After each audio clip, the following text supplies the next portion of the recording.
Pihak kepolisian berhasil menangkap 4 terduga pelaku perusakan 3 baliho alat peraga kampanye di Desa Posanten, Kecamatan Mendoyo, Negara. Keempat pemuda itu ditangkap di salah satu bengkel cuci motor yang berada tak jauh dari lokasi perusakan baliho Sabtu 2 Desember siang. Kordip Penanganan Pelanggaran dan Penyelesaian Sengketa Bawaslu Jembrane, Pande Made Adi Mulyawan menegaskan, pihaknya memiliki waktu 2 hari untuk mengkaji, menentukan apakah terpenuhi secara formil dan materialnya. Adi Mulyawan menyebutkan, jika ini merupakan laporan bersifat pidana yang pertama ke Bawaslu Jembrane pada masa kampanye.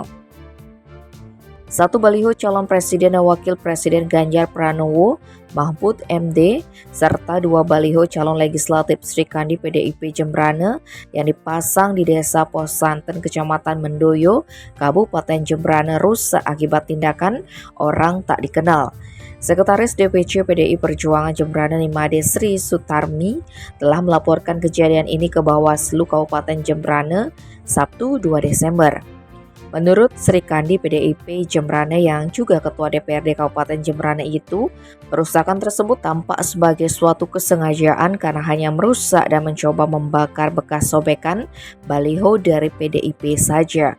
Menyikapi peristiwa perusakan baliho caleg PDIP di Kabupaten Jembrane, Ketua DPD PDIP Bali Wayan Koster meminta kepada semua pihak agar tidak memancing atau terpancing, tidak memprovokasi satu sama lain. Bangunlah suasana yang damai dengan semangat persatuan dan kesatuan demi terwujudnya pemilu yang demokratis dan berkualitas. Tim Bali Express melaporkan.